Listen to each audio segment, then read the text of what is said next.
ඇඟට සැපක් දෙන්න, ඇඟ සතුටු කරගන්න පව් කරන අය ගූත නිරේ උපදිනවා. ඒක උස්සද නිරයක්. ඒ කියන්නේ අර 136ක් අපායවල වලින් එකක් ඒක. මම මේ කියන එක ඔයාලා පිළිගනීද නැද්ද දන්නේ නැහැ. නමුත් ඒක සිද්ධ වෙනවා. අපි කියමු එහෙම උපදින එකක් තමයි ඔන්න කය සතුටු කරගන්න, ඇඟ සතුටු කරගන්න පව් කරනවා. අපි උදාහරණයක් කියමු නරක හැසිරීම සිද්ධ කරනවා. ඊළඟට වැරදි කාමසේවනයේ සිද්ධ කරනවා. එතකොට ඇඟ සතුටු කරන්න නේ පාපය කළේ. උපදිනවා අසූචි වලකම.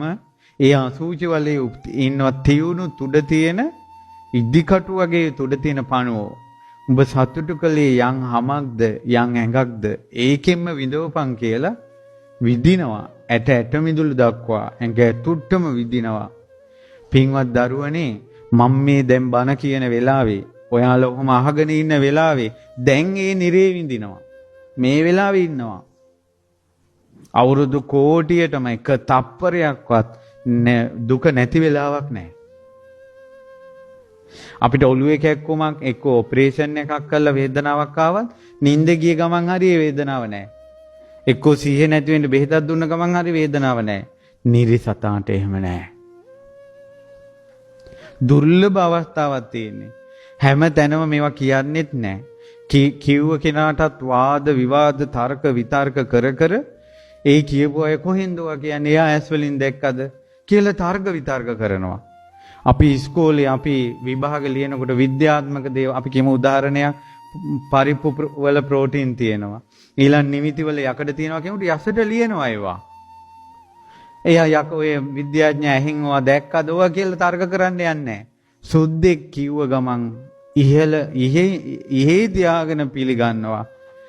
ජීවිතයේ යථාර්ථය පිම්පව් සංසාර ගමන බුදුරජාණන් වහන්සේගේ ධර්මයේ ඇසුරින් සංඝයා වහන්සේ නම කියපු ගමන් තර්ක කරනවා. ඕවා වෙන්න පුළුවන්ද? ඔය හාමුදුර මොනවද ඔය කියන්නේ කියලා. මොකද කරන්නේ ඉතින්? ඊට පස්සේ පින්වත් දරුවනේ මම ඔය අපායේ සුළු විස්තරයක් ඔය කිව්වේ. ඊළඟ මේ මොහොතේ ඉන්නවා. එතකොට ඔයාලා මිනිස්සු වෙලා ඉපදිච්ච එක කොයිතරම් වටිනවද කියලා බලන්න. ඒ මනුස්ස ජීවිතේ නහගන්න එපා, නසා ගන්න එපා කියලා කියන්නේ. ගුරුවරයාගේ කනට ගහලා, ගුරුතුමියගේ කනට ගහලා අධ්‍යාපන ශාස්ත්‍රයේ ඉහළට යන්න පුළුවන් අද කාලේ.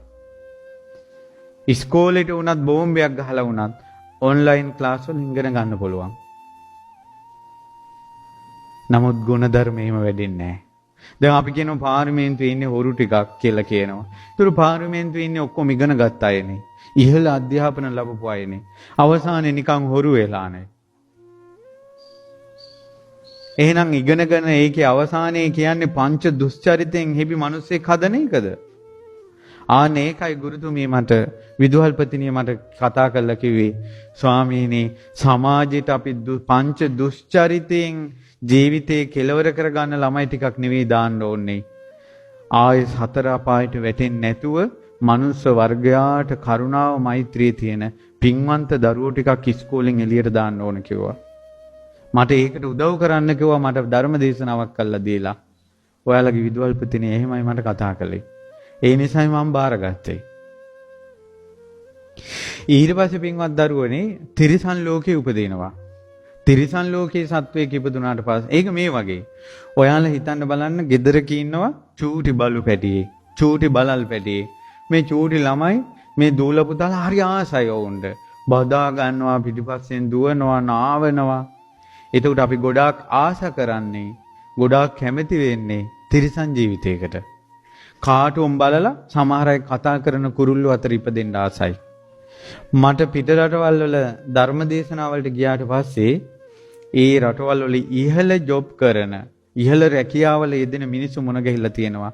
මම එක නෝන කෙනෙක්ගෙන් ඇහුවා, එයා තානාපති කාර්යාලේ වැඩ කරන ඉහළ නිලධාරිනියක්.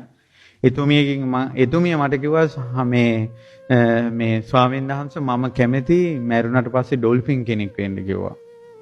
මාළුවෙක් වෙන්න ආසයි. යාළගේ ආස හිතෙන දේ චූටි මාළු ටැංකියක චූටි මාළුවෙක් එහෙම යනකොට ආසයි. ඔයාලා දන්නේ ඒ මුළු මාළුවා මුළු ජීවිත කාලෙම ওই වතුර ඩිංගිත්තේ ඉන්න ඕන.